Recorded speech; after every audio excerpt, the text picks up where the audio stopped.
What about you? Like, when in your life have you done the right thing with no expectations and it led to an extraordinary outcome? Yeah, I think starting my business, starting my agency back in 2016, which I didn't think it was an agency.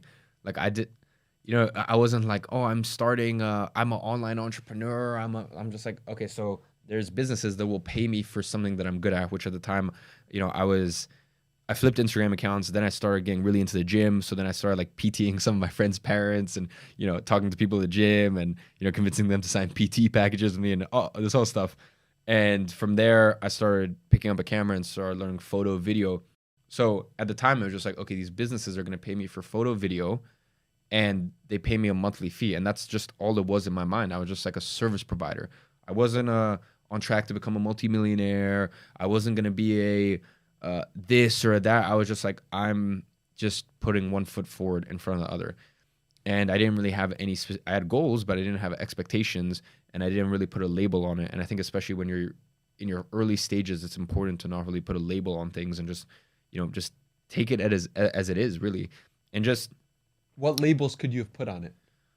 okay, I'm now a business owner. I'm now an online entrepreneur. I am, 100K, I am a million a year earner. I'm like, no, like I got to earn my stripes. Right. And that's really what it was. It's just like you go into it and you realize that you need to earn your stripes. And the other thing is, I think it's not good. And as I said, because some people will be like, oh, yeah, but you tell everyone that it's relatively easy to make 100K a year. And I'm like, it's not easy. It's simple. And in my personal experience, in the domain of being an online boutique agency, picking a service that people that are in demand, picking a service that's in demand and offering it to businesses, because obviously for a business, if you're paying $1,200, $1,500, $2,500, a lot of times even $5,000 a month to a service provider, they're thinking about it from their, I'm an employee. I can't imagine spending $3,000 a month on a service, not realizing their businesses out there that have 300,000 a month in expenses.